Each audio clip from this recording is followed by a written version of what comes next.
My friends, welcome to episode 54 of Prof and Dev Play Games. I am Larry at Prof Plays Games on Twitter, and over there is Anthony. At Summerspeak on Twitter, also a developer. Also the developer. He gives weight to this podcast. He can tell me when my shit be wrong, basically, in terms of the... I guess I can just make things up. You could make things up. I would have no idea. Actually, making games is making things up anyway, so whatever. That's true. Well, we make games with marshmallows. I'd be like, oh, that sounds cool. I have no way of knowing. I've made a game with marshmallows before. Oh, there you go. I have a new life goal now. And then my kid ate them, so there you go. Perfect. That's a good game. And then he was hyper, or she. I don't exactly. know what it was he. That was a good guess on my part then. I want to apologize to the audience for the audio issues last week. Somehow I pumped the levels of my mic and it was a little bit loud for part of the podcast. So we're trying something new this week and hopefully it will work. So apologies for that. Also, I want to let everyone know that we've got a t-shirt campaign going on at teechip.com, teechip.com/PDPG. Made a t-shirt basically for Anthony and I to wear. I'm going to PSX and I kind of wanted to advertise the podcast, but I figured that I could put up there for anyone who wants to buy a t-shirt. So it's $14 for a t-shirt if you're interested in wearing a t-shirt that advertises our podcast and are interested in supporting the podcast. The URL is teechip.com/PDPG. Supposedly the shirts are unisex, so I guess guys or girls, they're just Hanes shirts. Yeah, they're just the generic shirt. Yep, but it's the price Helvetica. Is good. It's the Helvetica style, so check it out. Anthony and I are going to be wearing a couple. But yeah, it's up there, so if you're interested. It's a short campaign, so check it out as soon as you can. This week we've got some discussion about what it's like to make games in the AAA space. Got some news about Bethesda and Gears of War and the Lizard Squad. We also have some games that we're playing, and then off topic we're going to delve into Election 2016. So if you really don't care about Election 2016, you can tune off for the off topic, or if you do care, you can stick around. If you do care or don't, I still suggest everyone register to vote. So you can go online and type in "Am I registered to vote?" in Google, and then it'll send you on your way. So hopefully you'll get registered to vote in this important election. I agree. Yeah. No matter what, vote. Yeah, no matter who you vote for. I mean, it's the nice thing about elections and living in a democracy. We don't all have to agree, and we get to vote and see what our country wants. And I would actually say it's important, vote for your local elections. Exactly. Those people will have so much more impact on your life than the national and it's stuff. Absolutely, it's the local people, your local congressman, but also local ballot measures, initiatives, those things, school board, that thing impacts your life. If you fucking hate Clinton and Trump and think Gary Johnson's a moron and Jill Stein's crazy, you don't have to vote for him, but you should vote for the other stuff. That stuff will impact you. Yeah. The local stuff and measures that will affect your daily life. Absolutely. So I think that sometimes gets lost, unfortunately. So I'm glad that we brought it up, and hopefully people go register to vote to weigh in on those important local issues. And if you're a listener from another country, hopefully you're voting in your country. So the first news, I think it's something that you brought up. Kind of news, but it's not news; it's discussion. Yeah, discussion. I think you brought it to the table, but this is a NeoGAF post about Amy Hennig working basically 10.5 years of 80-plus hour weeks at Naughty Dog and says AAA is not worth it. So at first blush, what's your reaction to all that? This is AAA. Some are better and worse. She is not the only person that I've known that's worked at Naughty Dog that has told me about these hours. Mm-hmm. So this isn't hyperbole. They work long hours, and this isn't the only company that does it. I mean, there's lawsuits against EA, right? Back 10 years ago now, something like that, right? The EA spouse controversy that actually changed labor laws in California because of the amount of time people were working. It is pretty ridiculous that she's worked that long, that many hours. It wrecks your health. I mean, I've done crunch for, I think the longest crunch I've done, thank God, has only been about 2 months total at one time. And we even limited that. I set a pretty big line saying I will not work 7 days a week. I will take Sunday off no matter what. But it was 12-hour days, 6 days a week for 2 months. And it wrecks you. It wrecks you a ton. Well, and there's a quote from her about health. She says, quote, "There's people who never go home and see their families. They have children who are growing up without seeing them. I didn't have my own kids. I chose my career in a lot of ways, and I could be single-minded like that. When I was making sacrifices, did it affect my family? Yes, but it was primarily affecting me, and I could make that choice. But when I look at other people, I mean, my health really declined, and I had to take care of myself because it was, like, bad. And there are people, who collapsed or had to go check themselves in somewhere when one of those games were done, or they got divorced. That's not okay. Any of it, none of this is worth it." Yeah. And so my reaction to this, are we enabling this by... Yes. Okay. I will just say, people buying these games, wanting the games to be how they are and delivered in the time frame that seems appropriate. Yeah. Games are getting more complicated, take more time, and you either take more time to release the game or you crunch. It's only so many hours in a day to get the work done. The work has to get done. And why is crunch? Okay, so in a lot of creative fields, there's crunch. Like, I assume there's crunch for making movies and TV shows. And why is it so blatant? Or there's less crunch in some of movies and stuff. Unions have helped a lot there. In right. Movies, like saying how many hours people can work in one time. And I mean, sure, I would say most creative fields do have some crunch, and some of the crunch here is people are passionate about what they're working on. Right. They don't want to stop working it. They want the best product, and they don't care about their mental health, their physical health, their relationships. They are going to make the best thing they can. Sometimes it's enabled, like I said, the EA Spouse thing, where it was no, if you're going to work here, you're expected to do this, and people just want to work in video games. So right. It's kind of exploitative for the employees. Right. Like I said, I've been happy I haven't really had to deal with anything at that level. But yeah, Naughty Dog isn't the only one. No, absolutely not. We're not picking on Naughty Dog. No, this is pretty standard for any of these big AAA. Bungie, I've heard some pretty big crunch stories out of Bungie, Microsoft, any of the Microsoft studios. It puts me in a bind as a consumer. When I get kind of riled up about something, I usually vote with my wallet. And I think that to not perpetuate this, I don't want to buy these big AAA games. But then if I don't, then their crunch was for nothing if people don't buy the game. Yeah. And it's not just AAA. There will be indies that crunch too. Again, they're not. It's less. They kind of make the choice to do it. I mean, I'm sure I'll be doing it the game I'm working on, but it's mostly trying to. There's a quality bar I want to hit, and I'm going to work probably more to hit that bar. No one's telling me to, but I'm going to choose to do it. Right. And a lot of the indie space is totally like that. To bring up another one, definitely know the No Man's Sky team crunched hard, super hard. You could even see it in Sean Murray's face. Oh yeah, just the way as the years went on. Yeah, that team crunched insane amounts, and you're right. It's a bind because you don't want these people to do that.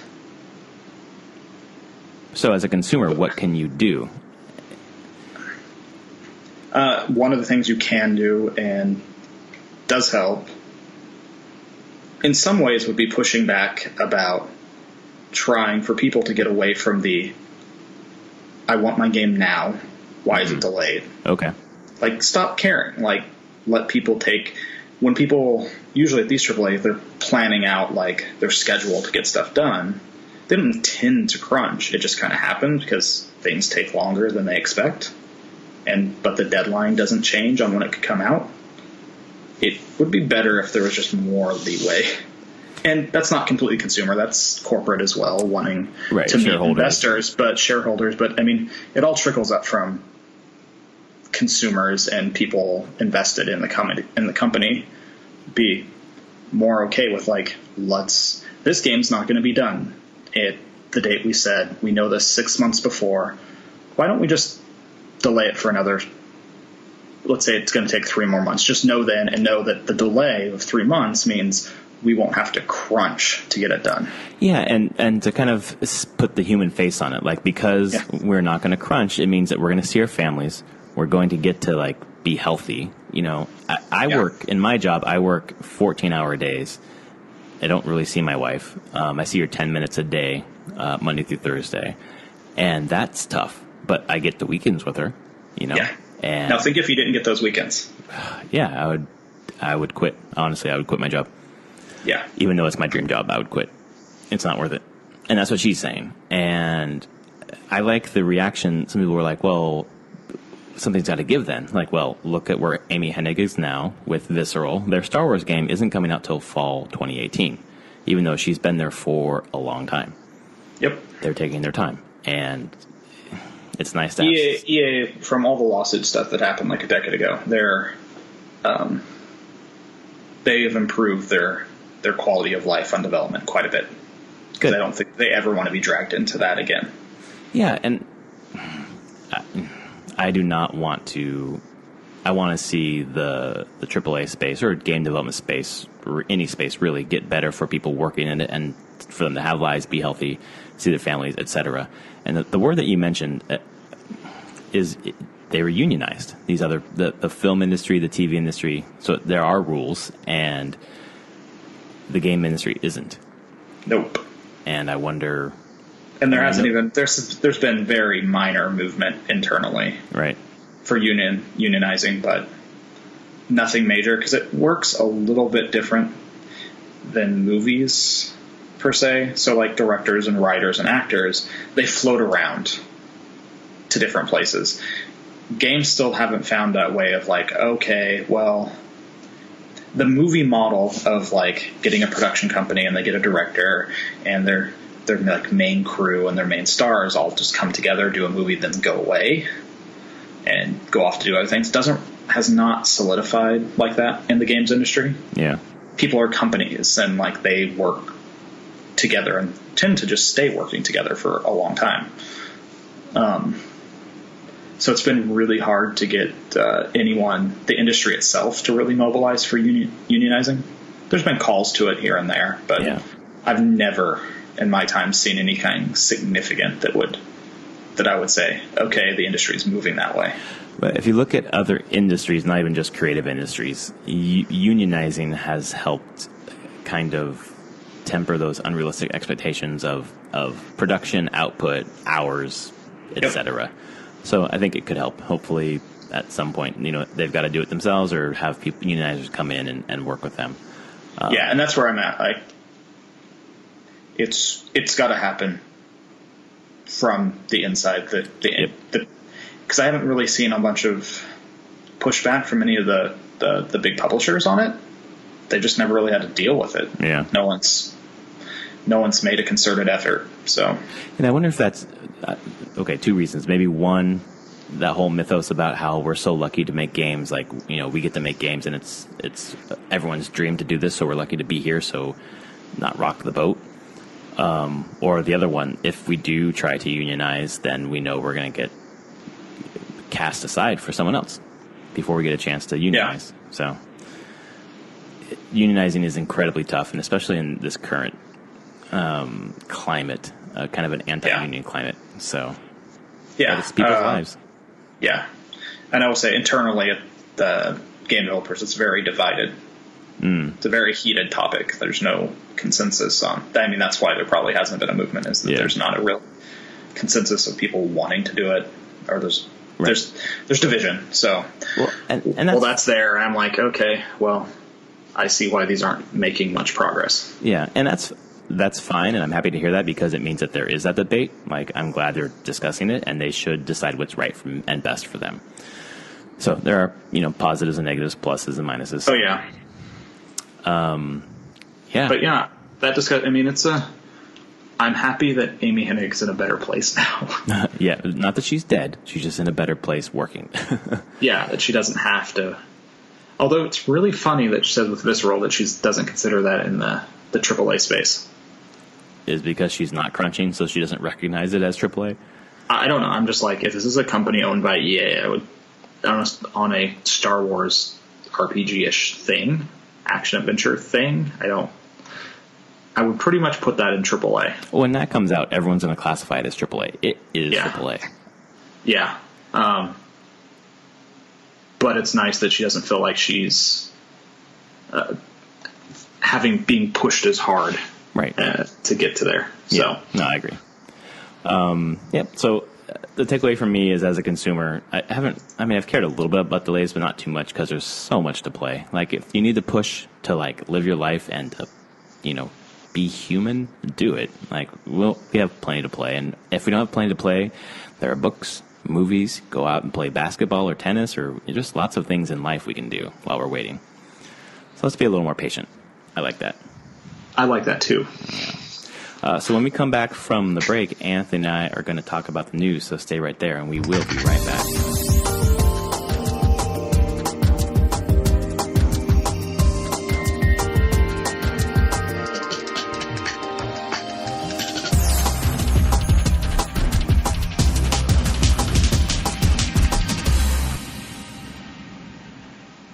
All right, my friends, welcome back from the break. I'm Larry. Over there is Anthony, and we're going to talk about some news. Not too much crazy stuff this week, kind of just some small news here and there. The first one is about mods for Skyrim and Fallout 4 for PlayStation 4. Apparently, they're coming. It's happening. Yeah.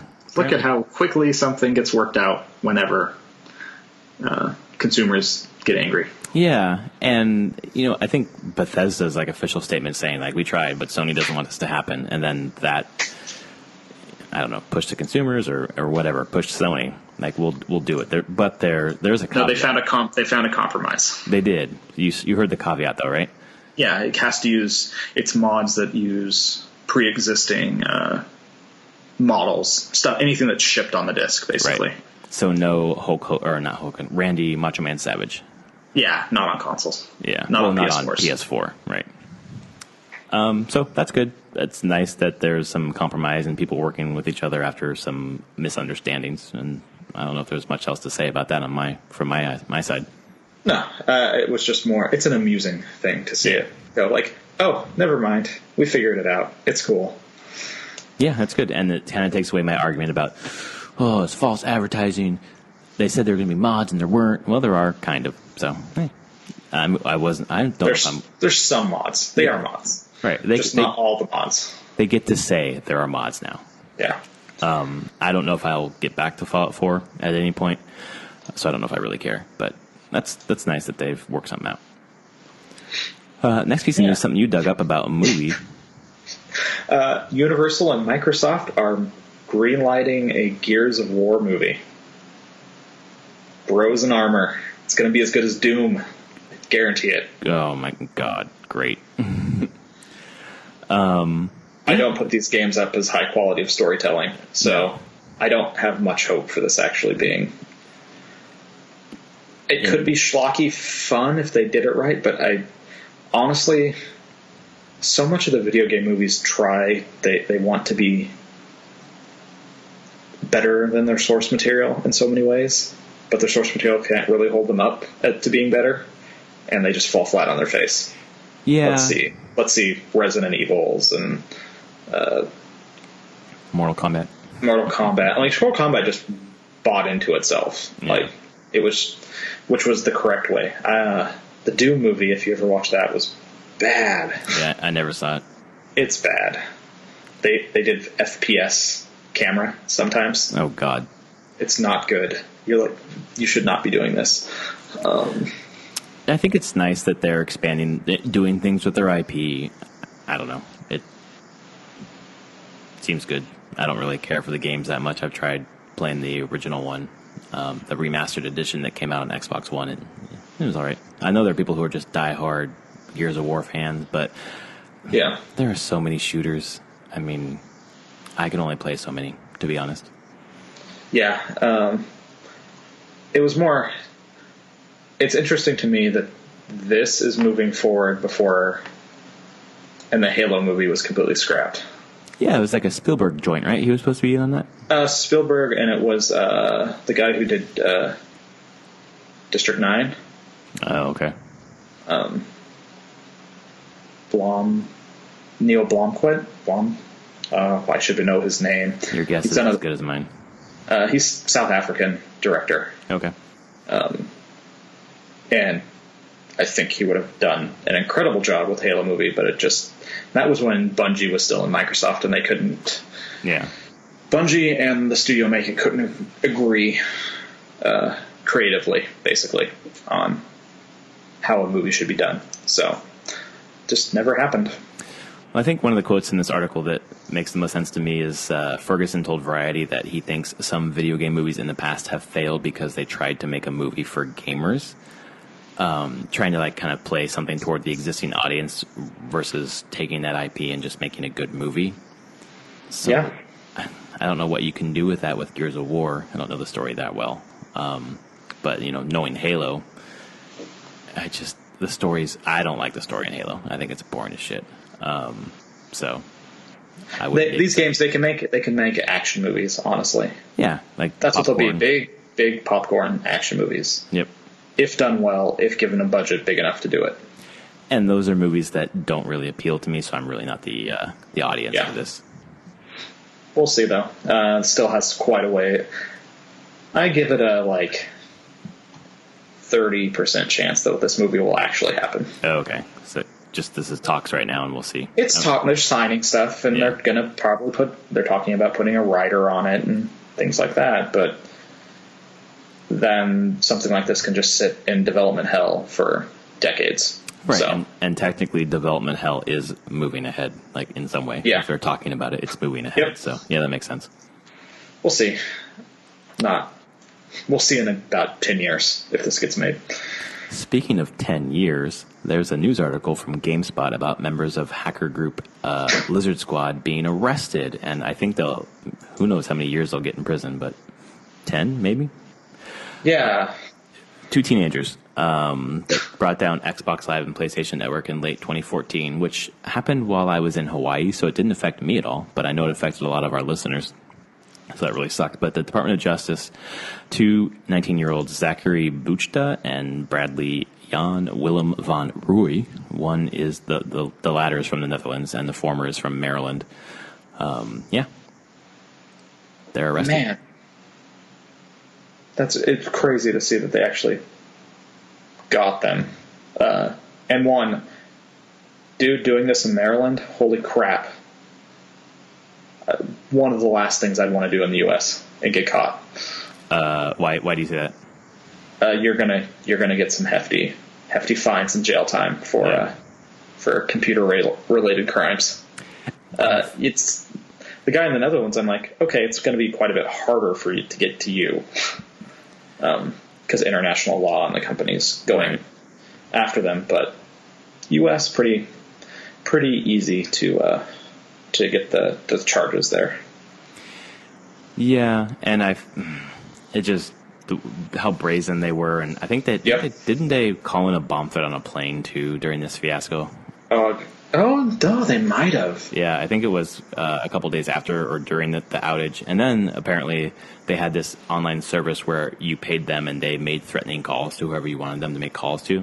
Yeah, there was someone who got a call an hour for 30 days being harassed. Yeah, this is going to add up for them. Yeah, so jail is a good place for them. I think some of the reaction I've seen online, execution or castration or go to jail for life, let's calm down. They took down gaming networks. That sucks. During the holidays when we had time to play, that sucks. But it's not worth someone going to jail for 90 years or losing their life. But there should be an adequate punishment so people don't do this. Yeah, the threatening calls part that's the part that's probably going to hurt them the most. Yeah. Because, like you said, just disrupting a different network, gaming network and stuff, yeah, that would carry some fines and probably a few years. But whenever you start doing things that threaten people's lives and make them feel in danger, right? Yeah, you've crossed another line and are going to probably pay for that one. Right. Yeah, I would say we'll see what they get, but 10 years seems about right. Yeah, I think 10 years sounds good. That's a pretty stiff deterrent. Yeah. We'll see. Last piece of news. Apparently there was a leak of Overwatch, a new hero named Sombra, and it says she will be hacking her way into the build later tonight. So she's shown with like a one-handed Uzi kind of gun. Maybe she has some sort of computer, I don't know, skills. But there's also when's the last time there was a hero? It was Ana. Like 2 months ago? About 2 months ago. Okay. So their cadence seems to be about hero every 2.5 months. Yeah, I'd say like once a quarter. Like this is a leak. Who knows how far out? Yeah, so it's probably, but yeah, it'd be before end of year. Yeah. So yeah, there's also pretty good cadence on releases there for heroes. And there's also an attachment to this where it's basically there's a PvE, player versus environment mode, which I didn't play TF2 when they had the man versus machine mode, so I don't really know what that would be. I stopped playing TF2 before that, but looks like there'll be another game mode as well.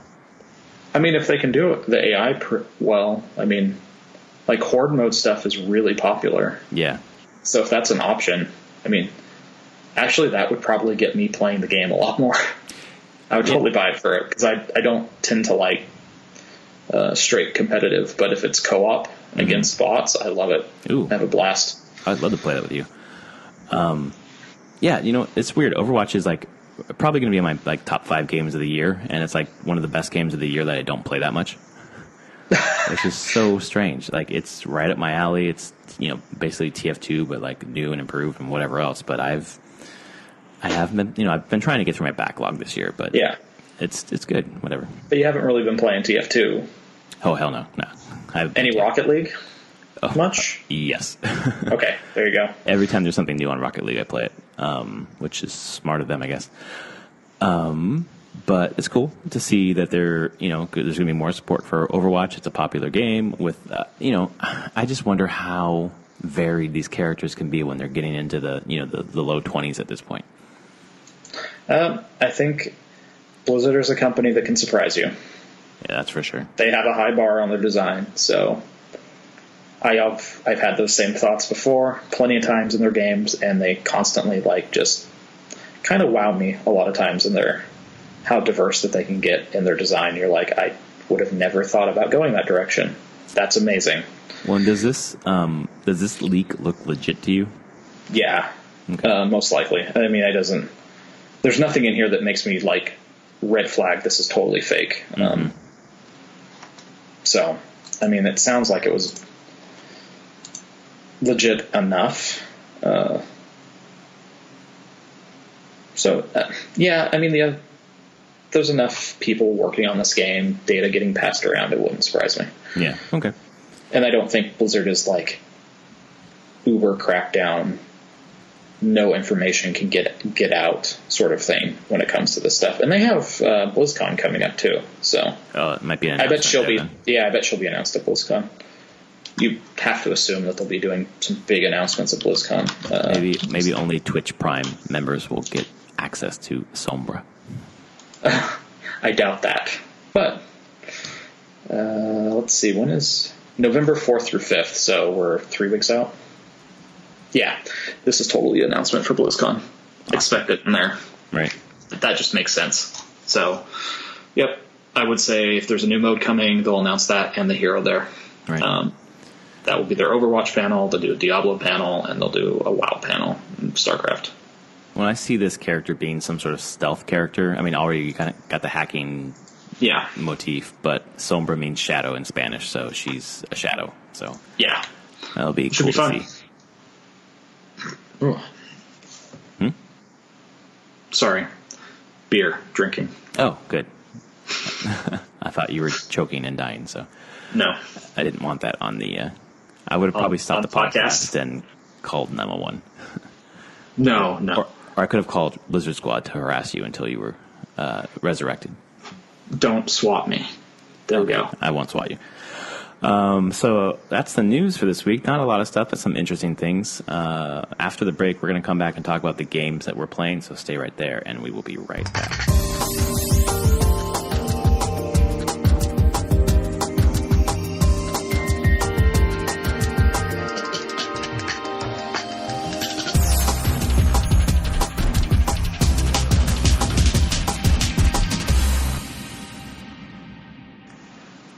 All right, my friends, welcome back from the break. I'm Larry, that's Anthony, and we play lots of games during the week. We're going to go with you first, Anthony. What have you been playing?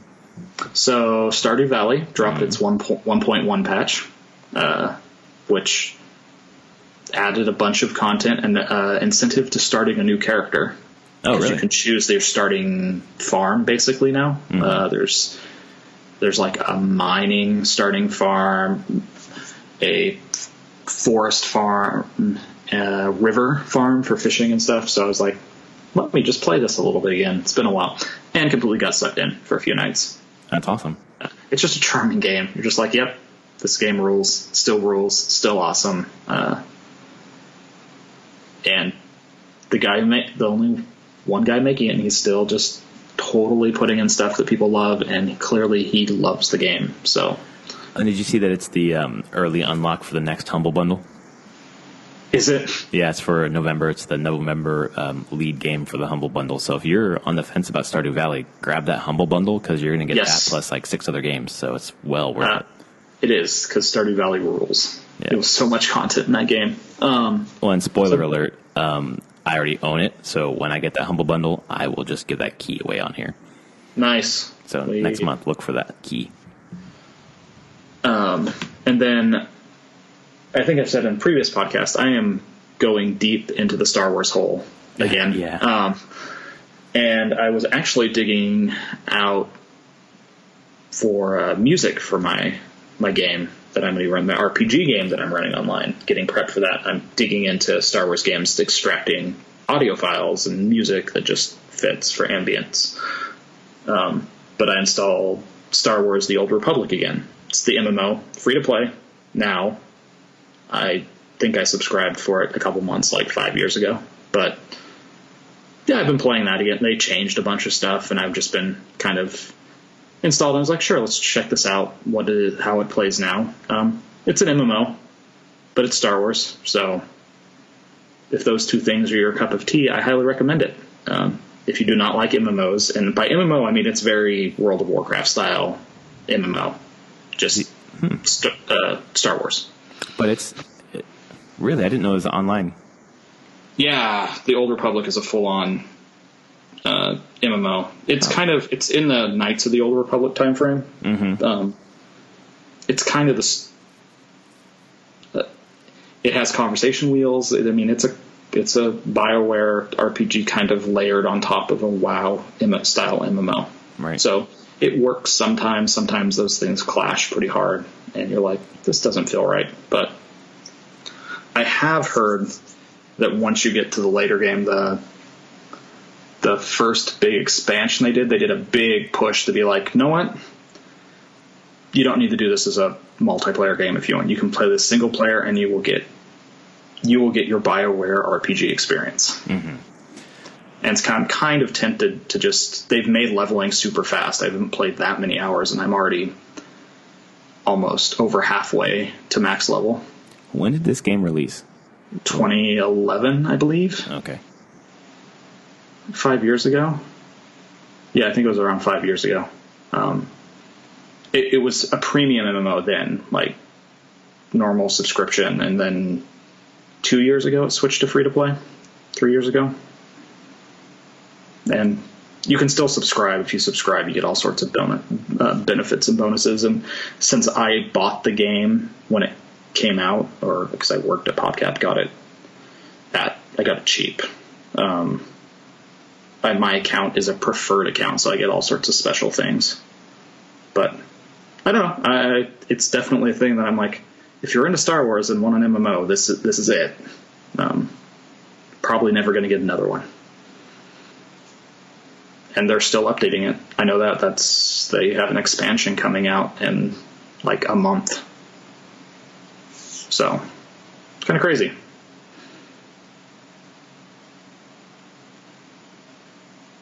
Did you lose me?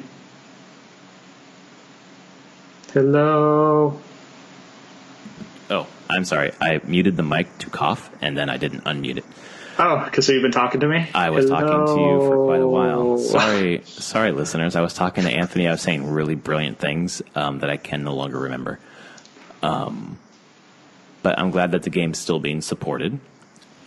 For dang, I mean, of course, like WoW is still being supported and stuff, but I thought Old Republic had kind of died away, but clearly not. It's a good place for you. It's a good headspace for you because you are way down the rabbit hole on this. I really am. I'm sure you saw my tweet about how me and my wife went for, it was our 12th year anniversary, and then we did stuff yesterday for it, and for part of the day we found ourselves in a coffee shop in Seattle, and we sat down and she had the Star Wars RPG book, and we were working through her character, her backstory, and going through that. And I tweeted a picture of this, just like, of course, this is what we do on our anniversary. Yeah, I saw that, like the rule book. It's the most seen tweet I've ever made in my entire time on Twitter. Really? It's up to like 13,000 views. What was your hashtag? Star Wars RPG, and then I tagged Fantasy Flight Games, the people that made the game. Oh, they retweeted it. Yeah, oh, of course. But still, I still today am just getting like notifications every like hour of people liking it, and a retweet every once in a while. That's awesome. It was such a benign tweet. I was just like, yeah, of course, this is what I do. But it seems like that's what the Fantasy Flight would love, that because it's cute, basically. Yes. But still, that was kind of the crazy. But yeah, I'm totally down the rabbit hole of that stuff. And between playing those games, that I have 2 games I've been playing, I've been working on this thing on it's called Roll20.net. If anyone is interested in playing tabletop RPGs but doesn't have a group around, it's a place you can play online. It's a virtual tabletop. And you can find people who are looking for groups there? Oh, yeah. Okay. That's like the whole thing, like tons of people looking for groups. I think D&D is their most popular, of course, but they support a ton of games. And it's been around for a few years, and it just keeps growing because tabletop RPGs keep growing. Right. We're kind of in a renaissance there for that stuff, and it's nerdy, but it doesn't seem like it's as nerdy as it once was. Yeah. Well, it's not as locked away in basements or someone's bedroom. It's out in the open a little bit more. Yeah, I'll be going to the cafe tomorrow, game store cafe tomorrow, playing, and there'll probably be 30 people there playing. Right. So, yeah. So that's weird. Great. But you've been playing a bunch. Yeah, I play for about an hour and a half when I get home at night, kind of unwind. And I didn't mention last week that I'd been playing Telltale Batman. I started it last week and got through episode 2 this week. So I started episode 1 of the Telltale Batman series, and I got to some part in episode 1, chapter 2. I was at the Bat computer, and I couldn't progress. I kept getting stuck where Alfred was trying to help me download data from a disk, and it would just get stuck in an animation, and it wouldn't move past it. And I kept trying, restart the PS4, restart the game, delete the game, re-download the game. Nothing worked. And then just one night it started working again. I don't really know why.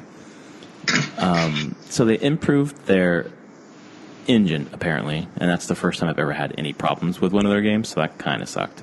But other than that, it looks crisper, it looks better. There's new mechanics when you're involved in like fighting or whatever, where instead of just pushing like, one of the, square, circle, triangle, or X buttons, you have to hold a direction on the left analog stick plus one of the buttons, or some other combination of buttons. So it's a little bit more complex, a little bit more engaging in that way. But the story is moving along pretty quickly, and there's already been a couple of surprises, a couple of smart choices, in fact. There's one point in episode 2 where you have to decide to visit someone as Batman or Bruce Wayne, and it, in my view, changes the way that goes, the outcome. Maybe it doesn't, because I didn't try the other way, but that's something that I really haven't seen in the Telltale game before. Maybe because this character allows you to play as 2 different people. I don't know. Yeah, I thought that's what they said when they were doing the game, that they really wanted to embrace that duality of character. Yeah, and they really have, and I think that there's some detective mode stuff in the game that makes it, they're really showing that they understand what this character is and does, and it is making for a really engaging game. Episode 1 was, I would probably say like a 7 out of 10, kind of a set up the whole thing, what's going to happen in the next chapters. But chapter 2 was like a 9 out of 10, or episode 2 was 9 out of 10, like made me realize this is worth the price of admission. This is going to be good. So I'm liking that. I've also probably the only person in the world who canceled his Battlefield 1 pre-order and purchased Color Splash for the Nintendo Wii U Paper Mario Color Splash. It was kind of on my radar, but I was going to wait for reviews. And the reviews, to be honest, have been pretty positive. There's one thing the reviews have not liked almost universally, and it's the combat system. And pretty much every review that's talked about the combat system is right. I'll get to that in a second, but I kind of wanted to support something that wasn't a shooter. If I want more games in this time of the year or in the AAA space to be something unique and different, I need to support that with my money. So I'll probably get Battlefield 1 eventually at some other point, but I wanted the launch window to have another sale for Color Splash. And I've put about 3 hours into the game so far, and if it continues the way that it is, it's going to be in my top 5 of the year. Okay. It's really good. The combat is really bad, but everything. It's shocking that it would be up that high, even with that big flaw. Well, and I think it's partially because I'm only about 3 hours in. So for now, the combat still has a point. I need to engage in combat with different characters to get experience for my paint level. So I can get more paint by fighting. So there is a point to it right now, even though it's kind of this shoehorned mechanic with the gamepad where you're sorting through your cards and painting the cards and then flicking the cards up. That could have been... I understand using the gamepad, but there are a couple steps there that could have been excised, but they wanted to use the gamepad, which they didn't really need to. You could just push a button to do what you need to do for the most part. But the writing is superb. It is funny. I've laughed out loud like 5 or 6 times already. It's not too chatty. I think sometimes Nintendo games are a little too chatty where they're trying to explain something to you that is just painfully obvious. Don't tell me this. It's beautiful. I mean, they know how to, it's not the most visually taxing game, but it's this papercraft world that is just stunning to look at. The puzzles are smart, and then within each level, you're basically trying to get these paint stars, and it's not just about finding secrets and then, finding the hidden star. From the levels I've seen so far, to get at least one of the stars in the level, you're kind of interacting with this story that's this unique thing. So, for example, in this level, it's an early level in the game. To get this star that's out of my reach, I need someone's help. And there's like a naked Toad who falls off of Bowser's airship. And you find his clothing throughout the level, and you return it to him. And then he decides to help you, and he's Captain Justice. He's this Toad, has this really funny dialogue about being the Captain Justice Toad or whatever. And then he ends up helping you get the other star. So it's not just about find a secret block or, some sort of kind of mundane, kind of anonymous way to find the secrets, but it involves in my view, an engaging small side story. And from the reviews that I read, that happens again and again and again. I think there are some flaws toward the end of the game that I heard from reviews that I obviously haven't gotten to. But in the second, quote-unquote, act of the game, you're playing Mario 3 levels. What? Yeah, you need to look up this video. So it's, the first level for Mario 3, you start playing just a side-scrolling like you would Mario 3. And then it turns into a 3D, and it's a Paper Mario level. So there's some creative stuff coming ahead that I haven't experienced myself yet. Okay. But yeah, I mean, you have to paint. Basically, the world's been drained of its color, and you're trying to replace the color and find the color stars. And the painting mechanic is fun. I mean, I like filling in the empty spaces, and it's kind of like that collection completionist thing. There are things to do, and the only thing that sucks is the combat, and that sucks. They almost nailed this thing, and I think there are people who still want the original Paper Mario or the 1,000-Year Door from the GameCube era, and this is not those Paper Mario. This is not them anymore. These are different games. None of the Paper Marios have been, honestly, the RPG that people really want. Right. Go back. That's the Super Nintendo. Exactly. Super Mario RPG that was done by Square. Right. which is very much. God, that game was good.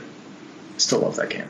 Yeah, well, and if you just look at Paper Mario, the people, they always point to the Thousand Year Door about how great that was and how Sticker Star just blew and took away the RPG mechanics. And you have like the stickers that you would use to battle. And in this game, you have the cards. But as a person, I've never played a Paper Mario game. This is my first one.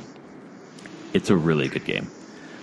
Just the combat sucks. And they could have made it better. They could have made it better by streamlining the gamepad interaction, but also giving you a reason why you're doing the combat. Because once you fill up your paint, once you get to a max paint or whatever, like you don't need to combat anyone but the bosses, and that's gonna suck.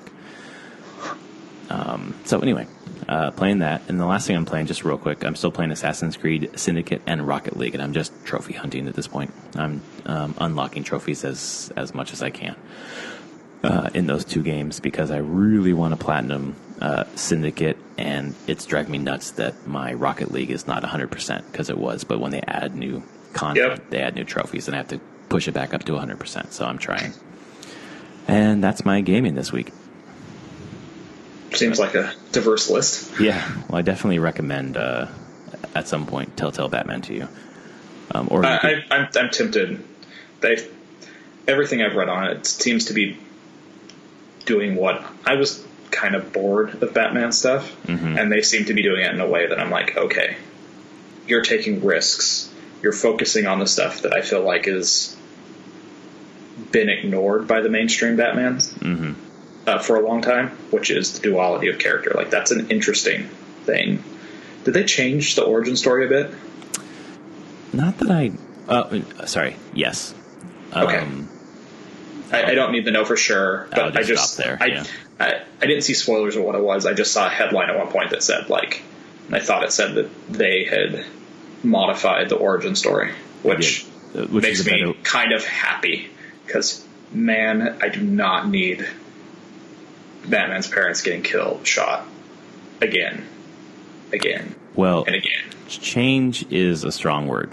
Modified is the better word. Sure, I would prefer modified rather than the thing that I've seen in every mainstream movie for the past decade. Well, you are going to see that.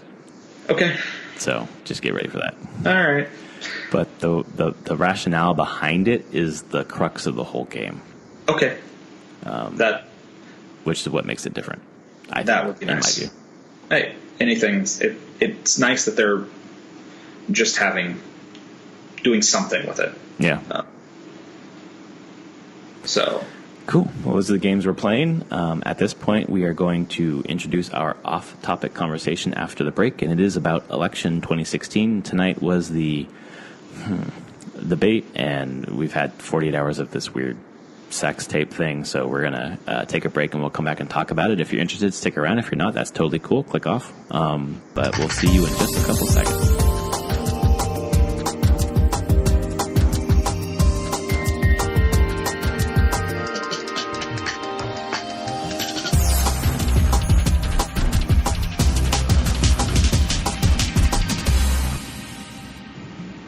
All right, my friends, welcome back from the break. I'm Larry, and that's Anthony, and we're going to talk about non-game stuff now. This is off-topic banter about the election 2016 between Trump and Clinton and Gary Johnson and Jill Stein and some other guys that I don't know. I don't even know why you're saying those last two. Just because they are technically running. And they are. Are they actually on all the ballots now, too? I know Johnson made it on all 50. Johnson did. I don't know about Stein. I think Stein's still missing a few. First step for a third party. Get on the ballot, all 50 state ballots. It can happen. It can happen. Perot did it back in, 92? Yeah, he grassroots effort got him on all the ballots. Yep. So, first step. Right. Get on all the ballots, guys. So why don't we start by talking about the debate that happened tonight and then kind of roll backwards to the other just sickening, crazy shit that happened in the last couple of days. You watched the debate? It was it was kind of what I expected. Trump's still a train wreck, honestly. Yeah. This format did not help him at all. It did not. And Clinton isn't the best orator of our generation. Not, no. But she can hold her own, and she knows her facts. Like, Yep. she's at least been groomed for her life of public speaking. So she performs how I expect her to perform. She's not going to. I don't feel like she'll give a bad performance. So she knows how to handle herself. Trump did not give a good performance at all. And especially the first 30 minutes. Why do you say that? To me, I mean, he's not. His answers didn't really have a lot of substance. He's interrupting all the time and personal attacks.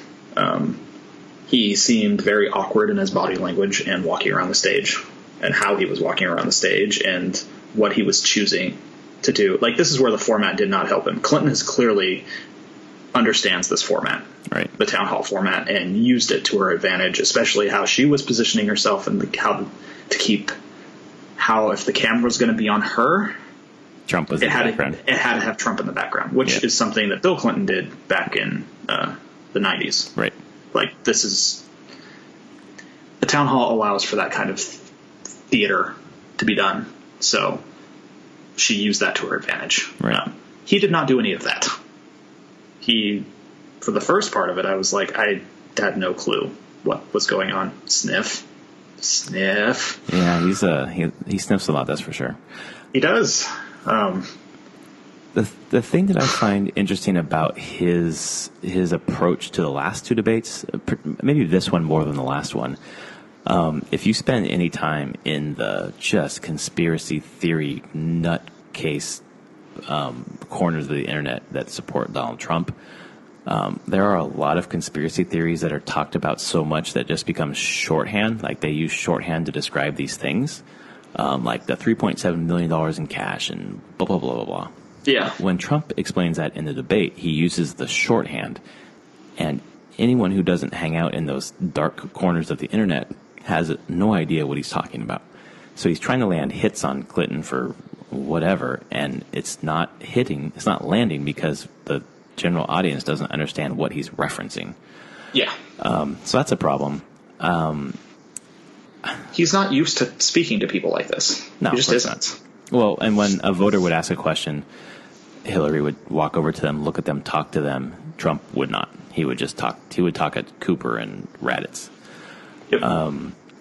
which was weird. I felt like he went there with the Clinton, like Bill Clinton stuff, which is well, he did before the that the press debate, conference, whatever the hell that was. Yeah, publicity stunt? I don't know. Well, he's been threatening about bringing up Bill Clinton's past, and now that this tape came out with Trump basically saying it's if you're a star, you can sexually assault people because they let you. Yeah.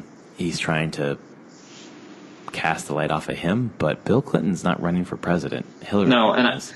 And anytime this stuff has been brought up, I mean, I've seen plenty of political analysis saying, like, do not bring that up. Yeah, there is no good that can actually happen out of this. It will always backfire in your face and make you look worse than she does. Like, there's too many outs. It's not a clean line of attack. Like, she can throw it back at you really easily, and she's probably prepared. Honestly, she's prepared for this attack since the 90s. Yep, that's right. Yes, and she doesn't. My husband sleeps around. It was in the public. Yeah. Well, and there's never been a time in the history of Hillary Clinton being a public servant or in the public sphere where she had more support, than when Clinton was engaged in that scandal. People really supported Hillary Clinton, and it's just driving women to vote for her.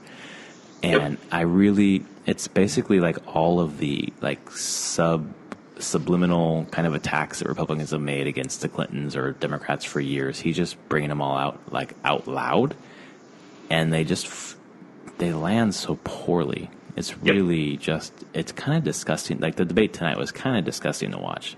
Yeah, it lands poorly for the general audience. Like, for his base, they probably ate it up.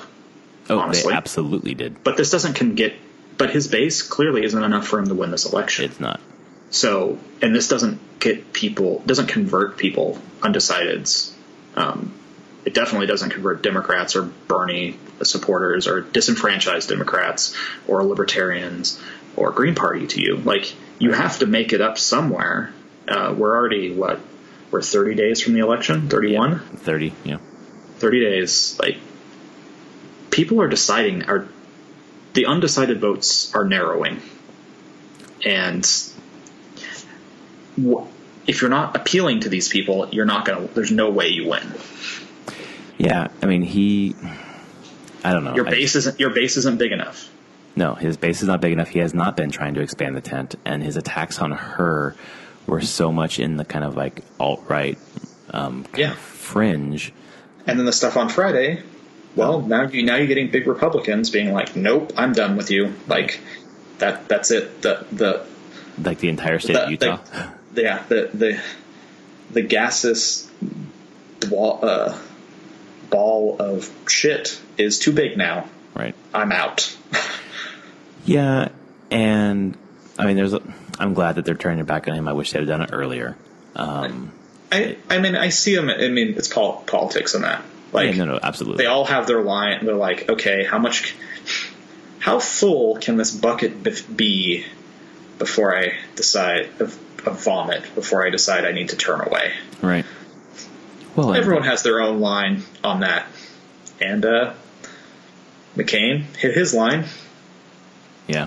And all of the state of Utah. I thought, for me, the most interesting part of the debate was when Anderson Cooper said, do you, like, this is, you said it was locker room talk. It's not locker room talk. This is condoning sexual assault. Do you understand that? And he said, you didn't understand what I said.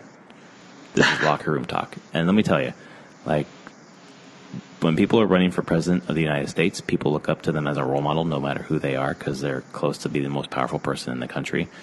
I think that the Republicans have kind of demeaned the office of the president, with Obama being the president for so long that it's kind of lost a bit of its luster. But people still look up to the people running for president. And now kids will say, well, I can grab women by their pussies. Like, yep. This is totally allowed. He was condoning sexual assault. That was not locker room talk. That, I mean, maybe if you're a 70-year-old man, I guess I haven't been in a ton of locker rooms in my life, but that never really, nothing like that ever came up. No, in any locker room I've ever been in. Nope. Mainly in the locker rooms, it was like, will you please don't look at my penis? Okay, we're just gonna. Pretty much. It was like, locker. Oh God, leave me alone. Yeah, we're either showering or dressing. We're done. Cool. Yep, exactly. Now, okay, we're good. We're dressed now. Out. And even if this was something that people discuss in a locker room, you're still discussing condoning sexual assault. Like, if someone walked up to my wife and grabbed her pussy, like, it would be on. I would beat the fuck out of that guy. Like, that's not something you can do. Like, that's not something you can do. That's not something you can say. If I had a lawn sign in my yard that said Trump, Pence 2016, grab him in the pussy, people would be offended by that. Yep. Not just because the word pussy, but because it's sexual assault. And I just... Yeah. There's no recovering from that. I mean, I think that... Well, clearly it's shown that I don't think there's a recovery from it. No. It's now... I thought it potentially was going to go away, but then when I woke up Saturday... and then saw stuff throughout the day on Saturday, I was like, oh, this isn't going away. No. This is just building, and I think this now that defines him in the campaign. Right. Yeah, like, absolutely. This one doesn't go away. Like, It's just going to be hanging over him the rest of the campaign. Right. I mean, it's just it's always been a reality show for him. And, I obviously support Clinton. I am not super excited about her. I think that she has done a lot of good things. I think that she has a lot of experience. I think she has a lot of things to answer for that her answers haven't been as convincing for me as they should be. I think she'll do a good job, and she has done a good job when she's been elected. Yeah. And for me, the Supreme Court, she won't do everything that I expect. No. That I would love for someone to do. But but she won't do anything. She's not going to rock the boat in the direction I don't want it to go. Right, exactly. It'll be baby steps towards the things that I really, truly want. Yep. Which is fine, that's democracy. Maybe I'm too pragmatic and realistic in my approach there on the fact that democracy moves slow. It does. It takes generations for things to change. It's not typically rapid. Right. So, well, and for me, like Supreme Court is like of tantamount importance this time. So that's what I'm voting for. And man, the amount of times that Donald Trump brought up Bernie Sanders tonight was kind of funny. Like, you guys remember she treated Bernie Sanders out of the election, which she didn't. And honestly, Sanders has said campaign for her and like time and time again. Like, he is clearly not like harboring a grudge. Yeah. Like he's going to go back to doing his duty of serving. He wants to see his things that he cares about moved forward. And he honestly, I mean, I believe him when he's talking about it. Like, he believes that she will help him move policy forward that he wants. Right. At least try. Well, and his movement was so important because it helped move the platform leftward. Yep. There are important things in the platform that need to get enacted. And if she's not elected, they don't get enacted. Yep. So, yeah. I mean, she's not as inspiring as Obama, but I don't know if I need someone to be inspiring right now. I need someone to be competent and keep moving the country forward. I don't expect everyone to come in and be as inspiring as Obama and be that type of a leader. Like, you don't get, looking historically on presidents, you don't get those presidents all the time. Like, they happen every once in a while, and it's awesome sometimes. And between those, you just hope to have people that are doing a good job and looking out for the people of the country. Well, I think taking it seriously, like in 12, I didn't like Romney. In 08, I didn't like McCain. But I thought they both could have done the job. I don't think Sarah Palin could have, but No, I definitely feel like, looking back, Romney could have done the job. Like, absolutely. I don't agree with him on policies and stuff, but I also know that he wouldn't have, decided to wake up at 3 a.m. and launch nukes. Right. Yeah. That Romney understands things about the world and how, He cared about people, at least, and cared about more than just himself. Right. Well, and his biggest gaffe he can empathize with people, at least, clearly. Well, his biggest gaffe was the 47% thing, and that was the thing that did him in. Like, or folders, binders of women. Binders full of women. Which seems so tame. It does. Now. Compared to but you're like, that's cute. Yeah. I thought the moderators did a pretty good job tonight. Trump kept going off on them about how they let Clinton speak, but not him. But I thought he spoke longer than Clinton did. And he was interrupting, and they would call him on that. And that would clearly make him. He wants to be able to do the line that he didn't win the debate because he was going up against the moderators, and he said it's always about the moderators, and they're going against me, and I can't win because of these people. Like, he wants the story that the excuse on why he can't be successful. Well, next debate, because it's not him, right? It's everything around him. Well, the next debate is moderated by Chris Wallace of Fox News. So there's your. Yep. That's pretty, in my view, pretty biased person. So. Well, yeah, and he said he's like, I'm not going to interrupt or fact check anybody.